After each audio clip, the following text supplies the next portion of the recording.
Plan. तो भाई देखो, ब्रूस ली ने एक बहुत खतरनाक बात बोली थी जिसको मैंने ब्रूस ली टेक्निक कहा है। ब्रूस ली ने कहा था कि the successful warrior is the average man with a laser like focus. आपने कभी लेजर देखा है? लेजर कभी भी बीम करता है ना, तो जिस पॉइंट पर आप उसको फोकस करोगे वो उसी पॉइंट पर बीम करेगा, कहीं और बिखरता नहीं। तो आपका जो ध्यान है ना, वो बिखरना नहीं चाहिए। आपका ध्यान इन 30 दिनों में सिर्फ और सिर्फ आपके एग्जाम पर रहना चाहिए।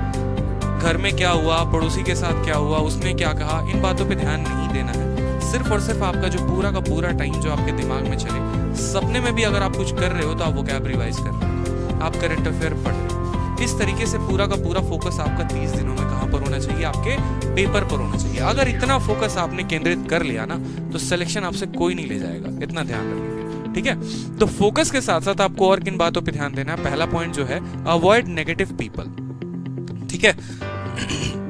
जैसे आपके आसपास जितने लोग हैं, ठीक है, भाई तेरे से नहीं हो सकता, तेरे बस की बात नहीं है, तू क्या करेगा बता, कट ऑफ देख 160 जा रही है, तेरे 80 नंबर 90 नंबर आ रहे हैं, तेरे से नहीं हो पाएगा, छोड़ दे पढ़ाई लिखाई। तो जो ऐसी बातें बोलते हैं ना, उनकी बातें सुनो, लेकिन उनको अभी रिप्लाई देने का जरूरत नहीं है, ठीक है। आपकी कामयाबी उनको रिप्लाई देगी, आप अभी उन्हें कुछ नहीं कहोगे।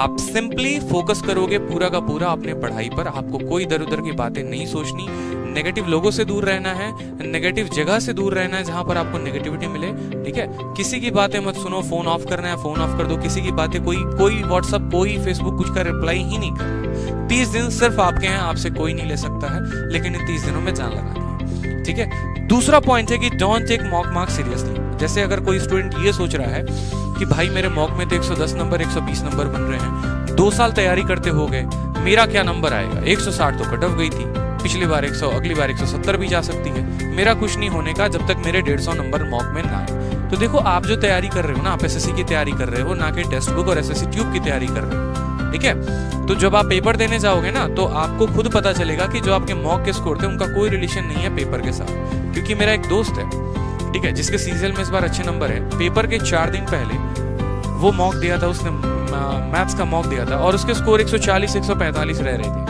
डर के मारे घर में उसने किसी से बताया नहीं कि मेरे इतने नंबर आ रहे हैं। और मेंस में जब उसने पेपर दिया तो उसके नंबर जो थे 190 नंबर थे। रीजन क्या होता है? जो आप मॉक देते हैं ना, वो 100% एग्जाम ओरिएंटेड नहीं होते हैं, अपडेटेड नहीं होते हैं। तो इसमें क्या होती है कि आप उन्हीं मार्क्स को सीरियसली लेके बैठ रहे होते हैं, बट आप उस वजह से अपनी पढ़ाई छोड़ देते हैं, दूसरा आपसे आगे निकल जाता है। तो इन 30 दिनों में आपको अपने मॉक के मार्क्स को ध्यान नहीं देना है, कितने आ रहे कितने नहीं आ रहे। बस ये ध्यान दो कि क्या मैंने टॉपिक कंप्लीट किया है या टॉपिक मैंने कंप्लीट नहीं किया है। आपको इस बात पे फोकस रखना है कि मेरे कितने टॉपिक्स रहते हैं और मुझे कितना कवर अप करना है। और जो थर्ड पॉइंट है, आपको अपना ब्रह्मास्त्र यूज करना है। देखो भाई, हर किसी के पास अपना एक ब्रह्मास्त्र है, क्योंकि भगवान खुद है, ठीक है। अगर सोचो कि ईश्वर इतने बड़े, ठीक है, उन्होंने आपके जैसा दुनिया में कोई दूसरा पर्सन बनाया ही नहीं। हर किसी के पास 2 आंख 2 हाथ 2 पैर है, ठीक है, लेकिन पूरे दुनिया में पूरे विश्व में एक पर्सन आप अपने जैसा मुझे ढूंढ के दिखा दो, मिल ही नहीं सकता है। बनाने वाला नहीं बना पाया तो कोई और क्या बनाएगा, ठीक है। तो हर किसी के पास अपना एक ब्रह्मास्त्र होता है। आपके पास